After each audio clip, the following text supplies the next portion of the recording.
Cooper n'a jamais existé, le FBI l'a inventé. Le nom DB. Cooper cache un mystère bien plus grand que son célèbre détournement d'avion. Si vous prenez un moment pour lire ce nom à l'envers, vous découvrez quelque chose d'étonnant.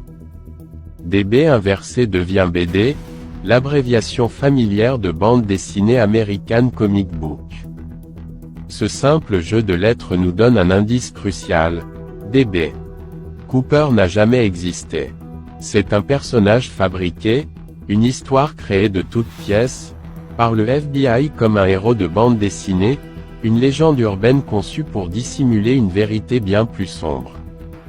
Cette révélation nous pousse à remettre en question tout ce que nous pensions savoir sur cette affaire.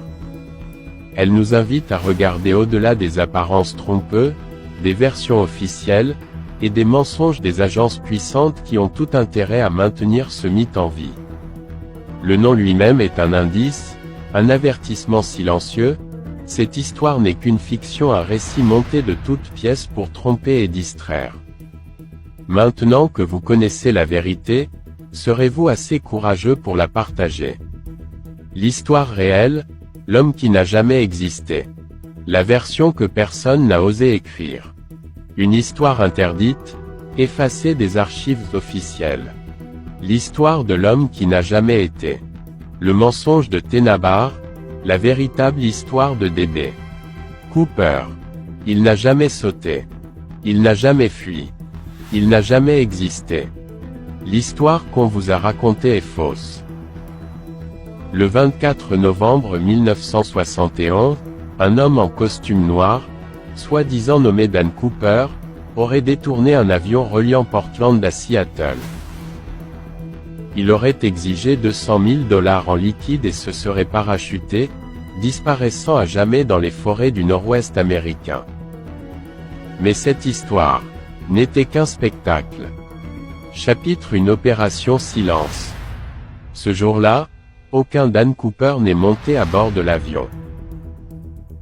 Le FBI a créé ce personnage de toutes pièces, un portrait robot fictif, une carte d'embarquement falsifiée, et un récit méticuleusement élaboré dans un seul but. Couvrir le vol de fonds fédéraux destiné à une opération clandestine illégale. Il n'y a jamais eu de parachutiste. Seulement des agents. De faux témoignages. Et un avion à bord duquel personne ne voulait vraiment voir ce qui se passait. Chapitre 2: les $20 000 enterrés. En 1980, un garçon découvre un paquet de billets dans le sable de Tenabar, sur la rivière Columbia. On a dit que c'était la preuve que Cooper avait sauté. Mais ce paquet n'avait aucune raison logique d'être là. Il a été placé, délibérément laissé là comme un os à ronger pour le public. Pendant ce temps, le reste de l'argent, $180 000, voire plus, a disparu dans les circuits secrets de l'État profond. Chapitre 3: l'effacement.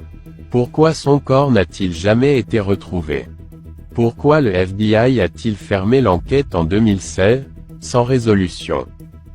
Alors qu'il ne lâche jamais d'autres affaires similaires parce que ça a jamais existé. Il a été inventé pour le FBI parce qu'il n'y avait pas de légende, alors ils ont inventé une légende pour faire croire Dan Cooper comme s'il a existé, mais on sait il a jamais existé. DBA accent grave l'envers ça donne.